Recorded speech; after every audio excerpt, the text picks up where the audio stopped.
Hi, welcome to this space. This present state, this present moment, wherever you are, for you, when this video finds you, it is your present moment. For me, recording this is my present moment. My name is Candace. This is Love Wins. And love does win. So I'm speaking about the present moments. If you take now and you turn it backwards, what does it spell? It spells one. So the trick, the key to winning your reality is in the now. In my now, I'm in a state of surrender. An extreme state of surrender, one I have not at this depth have surrendered until now, the state of surrender. But I have come full circle. I left my last relationship, which I call my curse-breaking relationship. Because for me, as an extreme empath who struggles with her own self-worth many a times throughout my life, and masking it with an overinflated sense of empowerment through my sexuality. My first trauma that I can remember, I know there's something childhood, but the exact instance hasn't surfaced yet. But for me, it always goes back to just the fact that I've never had that feeling, if you know what I'm talking about. Like, I've had the love bombing and I've had the falling in love. But when I'm actually in a dedicated, committed relationship with somebody that I'm giving all of my love to, it doesn't feel like it's supposed to feel. And I had a problem saying no. So my numbers, my body count, I don't know my body count. I don't. Before I left high school, I have no idea what my number was. Because I didn't say no. Ever. And I learned how to say no when I became a dancer. So it gave me this sense of empowerment. But I think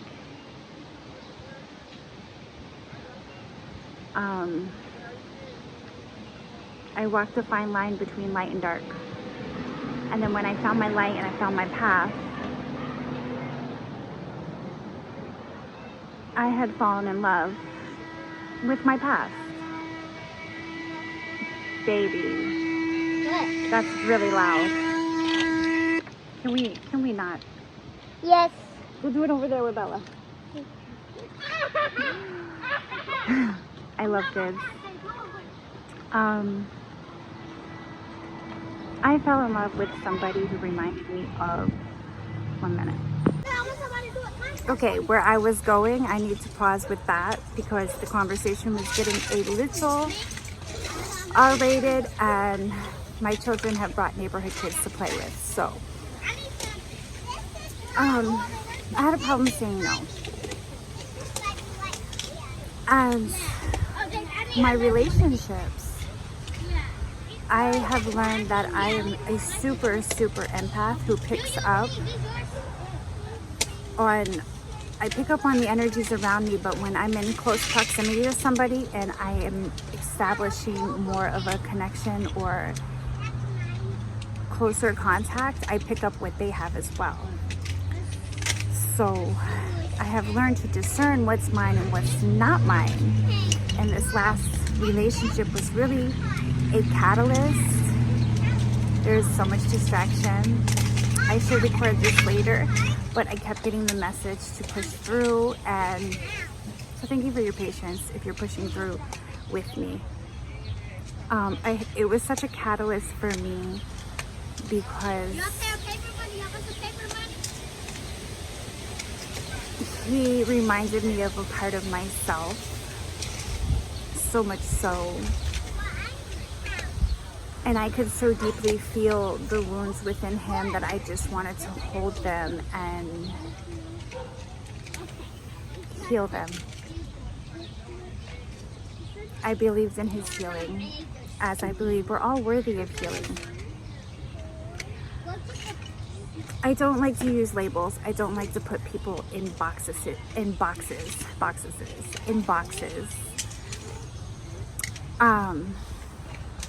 But if I had to label him, he would be a narcissist. And my relationships, I have noticed a common denominator between the narcissist and the empath. And I've noticed if we take the label away, there's an energy source and an energy puller, consumer, drainer, somebody who pulls from someone else's energy. And I'm noticing the patterns within my family structure, whether it's mother to child, husband to wife, boyfriend to girlfriend, brother to sister, that this dynamic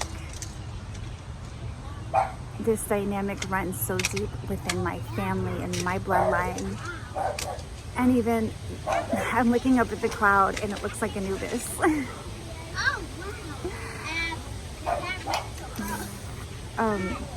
Where was I? I'm sorry. Distracted by God. That couldn't have been more perfect. Distracted by God. That's where we all need to be. Distracted by God.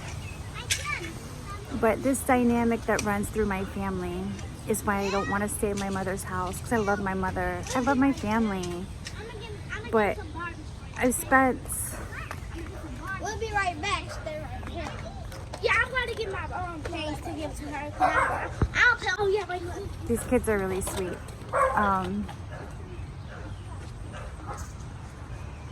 Hold on, let me close the door.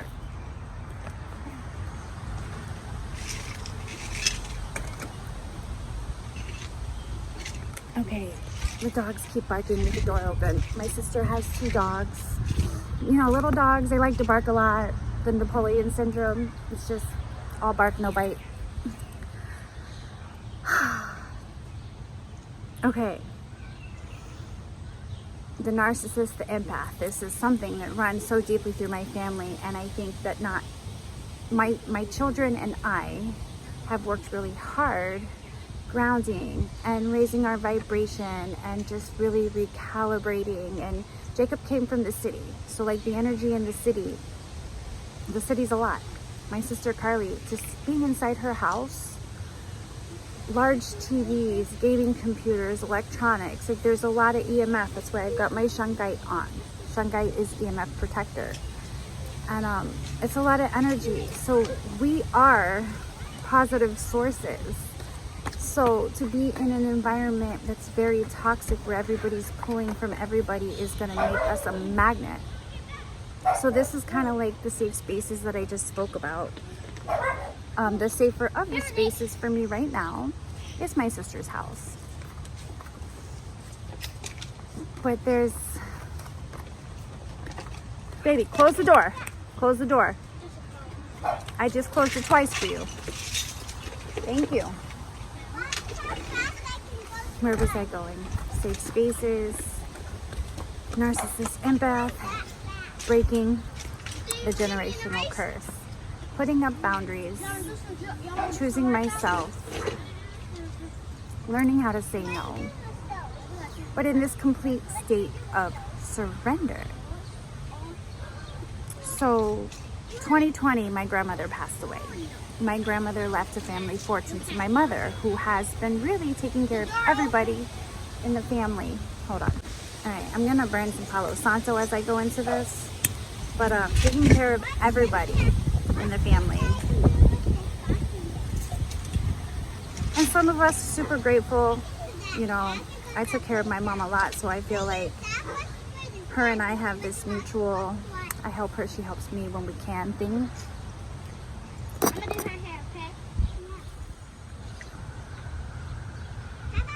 But mama's out of money, so she can't help anybody anymore. So those of us who haven't helped ourselves, meaning pretty much everybody, have to like put on their big boy, big girl pants and learn how to take care of themselves, because they can't. My mom cannot be their enabler anymore. So grandma left me her car, which I call Nancy. Grandma's name was Nancy. So the car has embodied my grandmother's personality.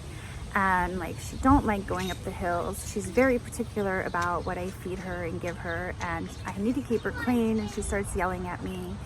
She doesn't like it when I drive fast. Grandma never liked it when I drove fast, so she accelerates so slowly. So this is Nancy. Nancy's always complaining about something. Nancy's done. She's done. When I turn her on, she's rattling, and she's like, I'm done. Like, put me down. And we just did all 4 corners of the United States. I left Florida. I went to Oklahoma.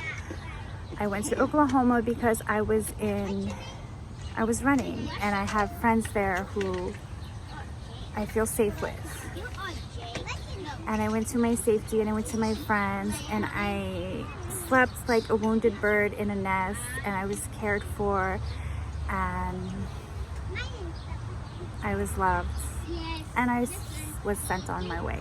And I went to Joshua Tree, and I got more healing there, where I was able to have this beautiful, amazing space to myself and my daughter, and it was like a retreat. And I slept a lot, and I healed.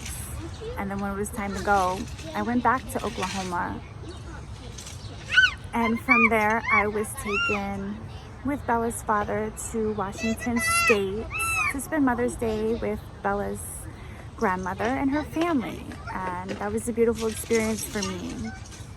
And left them there. Well, Bella and I went to Denver, picked up my sister, who was flying originally to Arizona because I was supposed to go to my son's graduation, but I was uninvited 4 days before the graduation. He said he'd rather celebrate separately, but as a super, super empath, I know exactly what that's all about. And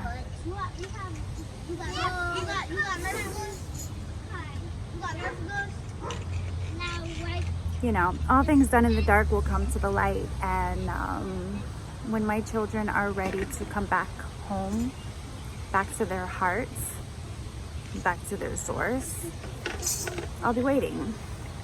And you can play 3D, and I know there were contracts and manipulation and dark magic that was involved, and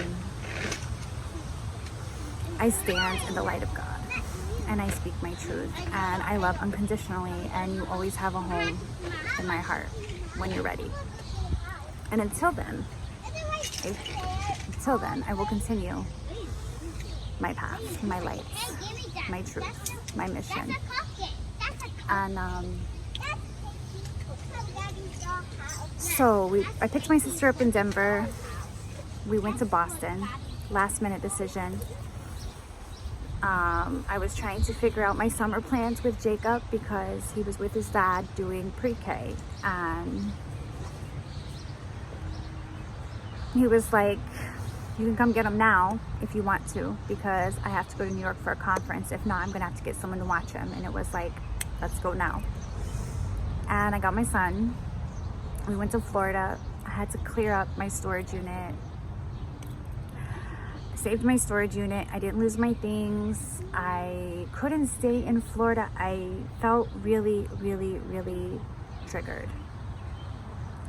There is more healing, and Florida was not where it was happening. I felt this rise in anxiety. I felt feverish. I got this headache that came out of nowhere the first night I was there, and it was just like I had to go.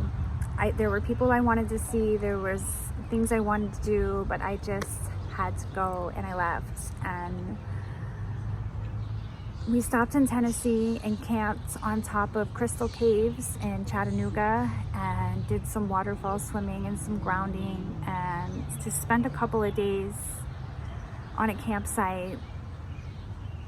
And it was really good for my soul. And then I had to come back to Michigan because the car, Nancy, she's registered in my mom's name, and my mom said she's done. And I'm so proud of her for that. And I'm not one of the people in my family that are upset that she's done, because I'm proud of her for being done. Good job, Mom. Enough is enough. Say no, you super empath. But I have to register in my name if I'm going to keep her. And I'm like, all year, all I can think about is how there's no space. I can't get the things I want to travel with and my children comfortably to live the life that I'm really like, I enjoy traveling. And there's no space in Nancy. So she's falling apart because God's saying surrender. Let go. So Nancy's for sale. I'm moving her on.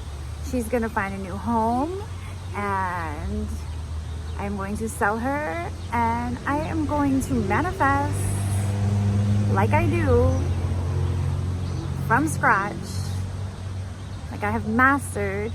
And I'm excited for this part because I am a creator, and I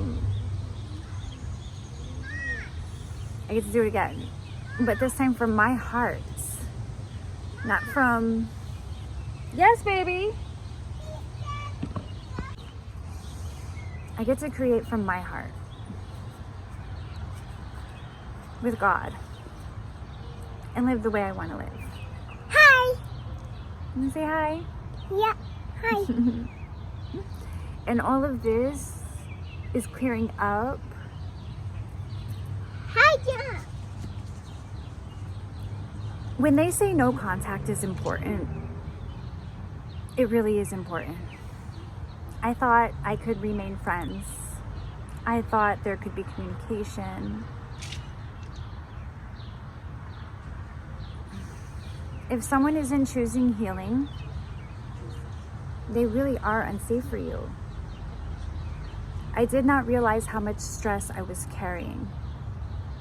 And then I started seeing all of these videos and topics and books to read, suggested books to read, and documentaries to watch about abuse and narcissistic abuse.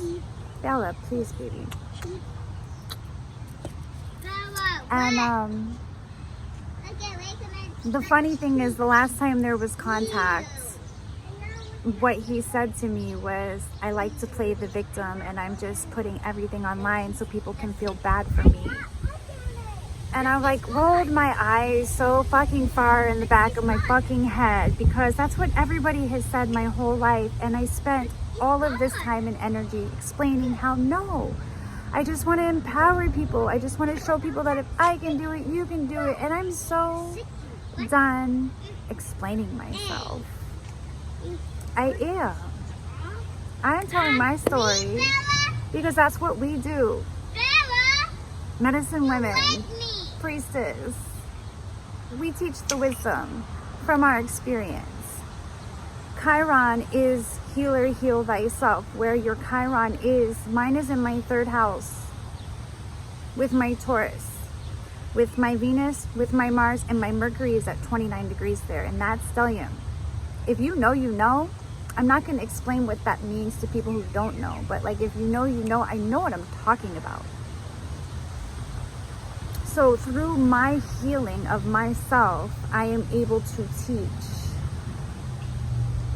So right now, I am in the now. I am knee deep in the healing phase again. But this time, I'm in a space where I'm sharing it. I'm sharing it at a depth I've never shared it before. The breakdown was, I could say rock bottom for me. what I felt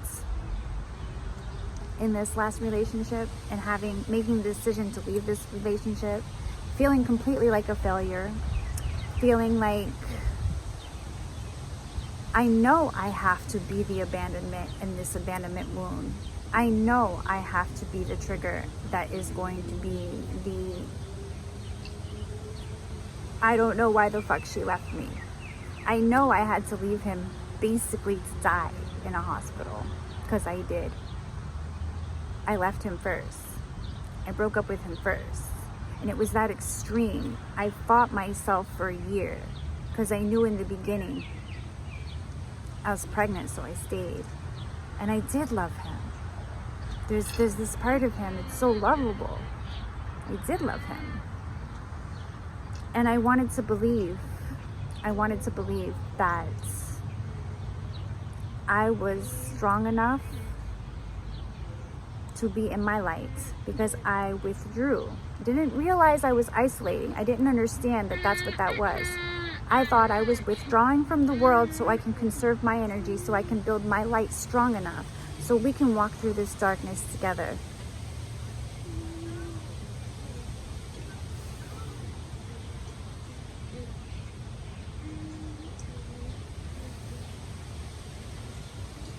It almost killed me. And if he didn't kill me, I was gonna kill myself. Because suicide sounded it sounded beautiful. I'm not gonna lie. But I love my kids. And then I would go back to something that my son said to me before the last time I really saw him as my son. He said he had a dream that I killed myself. And I laughed. I would never, ever. And he also told me when he tried to meditate, that he would see dark entities. And these dark entities told him he could have anything he wanted as long as he didn't tell his mom. And that was in 2020. And I had just really given myself to God because I had just completed Amanda Ellis's Archangel Metatron energy healing. I just completed level 1 and I was in the middle of level 2. And my son was telling me he's seeing entities when he's meditating and he's not allowed to talk to me. And then my kids go to their fathers. And all I ask was I want to talk to your dad, because they wanted to go to school and I'm a homeschooling mom. And that's all I said. No lie. All right, I want to talk to your dad. And that's when it started. Dad doesn't want to talk to you. Why do you keep making Dad mad? Stop attacking my family. And that's all I need to say. And it was a long, hard process of healing and letting go and giving it to God and seeing the divine plan and understanding the dark night of the soul and hearing everybody say they're just kids. I get it. But I would never in a million years say Happy Mother's Day to another woman and not my own mom. So I'm like, what did I do? And I'm like, if God gives me this hard of a heartbreak, God's got something for me. And I need to push through this. So I'm pushing through it. I am pushing through it. And it's karmic. You know? There's been a lot of lifetimes. Mommy. Who knows Mommy, what I'm really healing? Here. Sorry, lots of distractions. But who knows what I'm really healing? God knows. So I surrender. And I'm in temperance. I'm in patience. Being patient in temperance. That is where I'm at in surrender.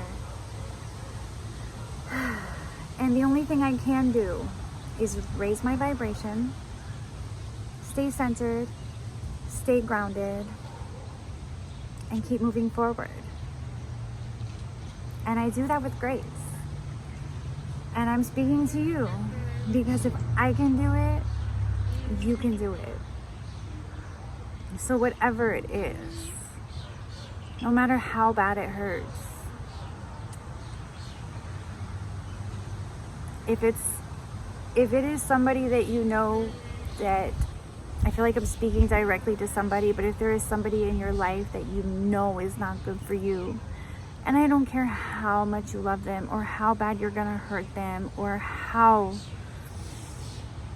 much shit they're gonna say about you, own all of your dark, because it's so empowering to stand in your shadow self and say, yeah, I did this, I did that, I said this, but guess what?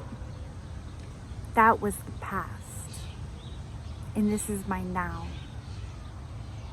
And in my now, I win.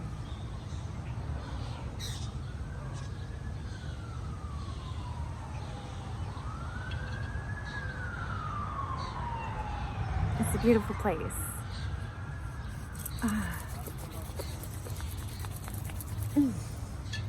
I have some journal entries I want to share with you guys from today's light work.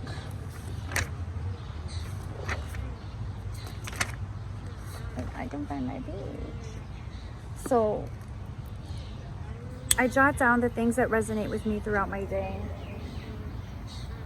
And I feel like this really resonates. I had saw this video, it was on YouTube. It was a quote from Bashar. And you know how you have AAA? I found it funny because I have AAA on Nancy and I've used her so many times. I have this car refrigerator that if I forget to unplug and it's overnight, it drains the battery, and I've had to call AAA many a times. And after a whole year of calling AAA, I found the jumper cables hidden in this compartment of the car that I didn't know was there. But this AAA is if you ever feel in trouble, like this whole surrender state, like I just can't go on anymore. There are 3 A's. There is acknowledge what you have. Like really, acknowledge what you do have. Appreciate what you do have. Don't think about what you're lacking, what you need, what you don't have, what's coming up, what you're in a fear state about. Don't think about none of that, because when you give that energy, you get more of that. You create more of that by giving that energy. Okay, energy goes where energy flows, where energy goes. You guys know the saying. And allow what needs to come in. Okay?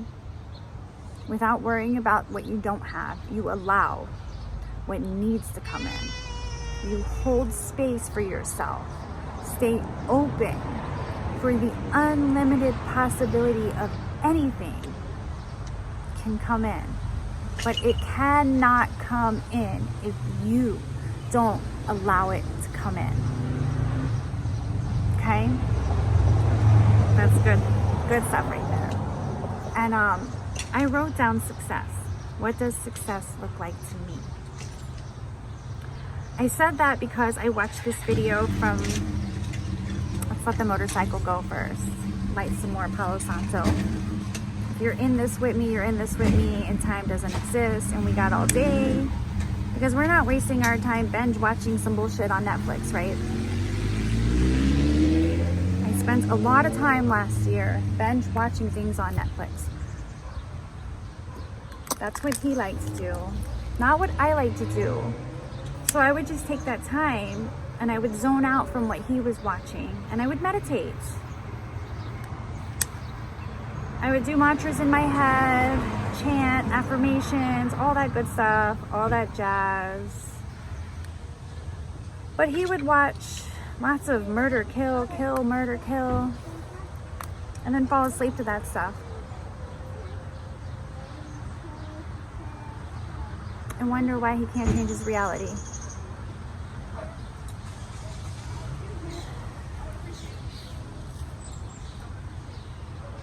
So you have to, so this person, Eric Thomas, I've never heard of him before today. I'm sure I may have heard of him, but it didn't resonate. But he's talking about you have to want to succeed as much as you want to breathe. And when I watched it, it kind of gave me this, like, I was 50-50 about it. I loved the message because you really do have to want to succeed as much as you want to breathe, or you won't succeed. But then I was like, it was very focused on monetary things, like achieving, work really hard to achieve this superficial sense of status is what I felt like where he was going with it. So I wrote down, what does success look like to me? And like, I sat with that for some hours today. And for me, success is joy. It's love. It's not living in fear. It's feeling good in my skin, feeling good in my body, feeling good in my energy, feeling good in my environment. And the rest will flow.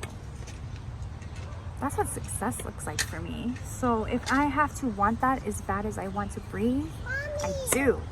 So I win. Yeah, baby. All right. I was kissing Bella.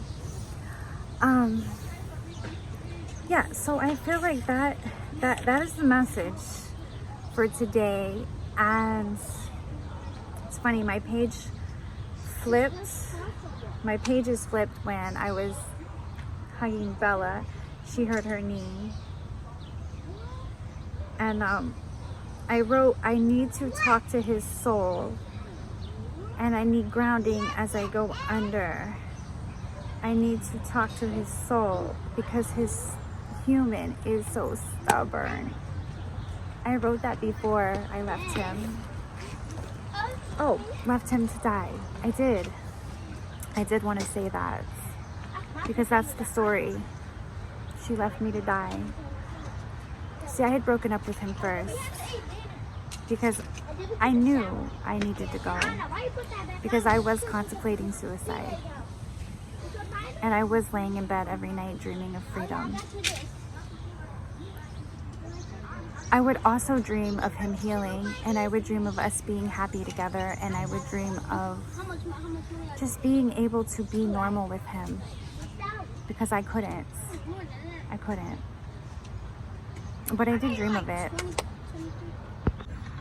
Oh, sorry. What was I saying? Lots of distractions. I might re-record this. I might piece this together and share it. We'll see.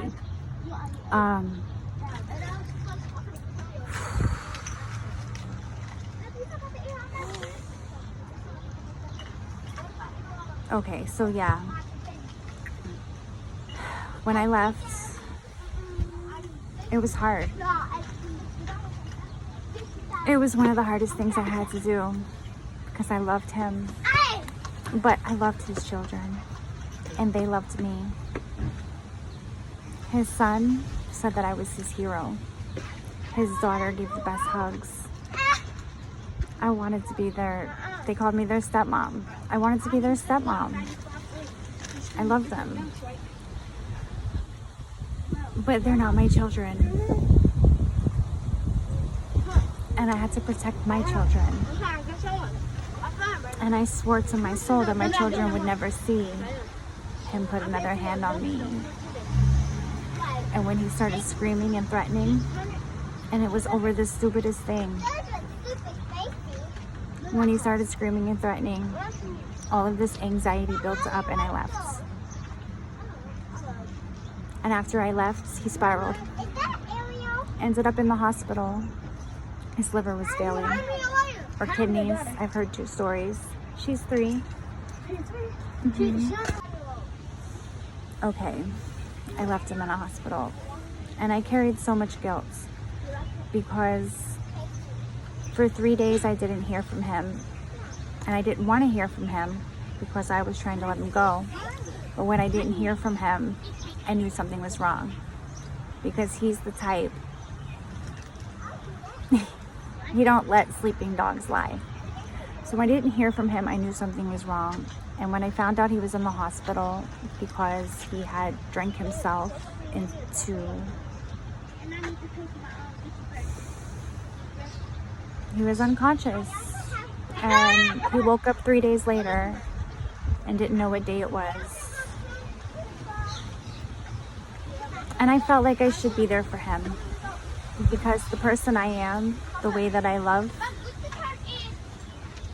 if my partner or anybody I love, my best friend, my sister, my child, I'm bedside with you.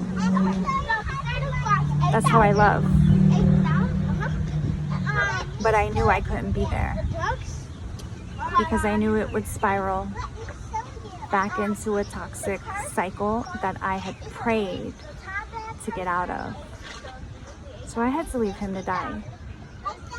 And I didn't think he was gonna die. He was going under dialysis, and I definitely felt like his recovery would be in his hands, that he would have to decide to recover or give up. And he did choose to recover, and it was his children, his love for his children, and I love that.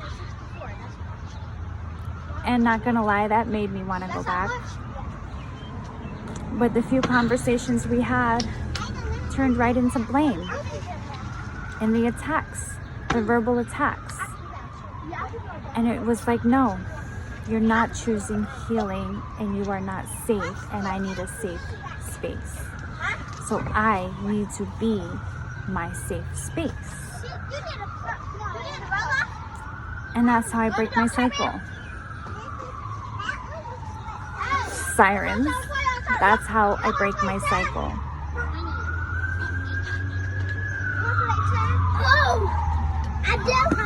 So I'm gonna leave it at that. There's a lot of noise.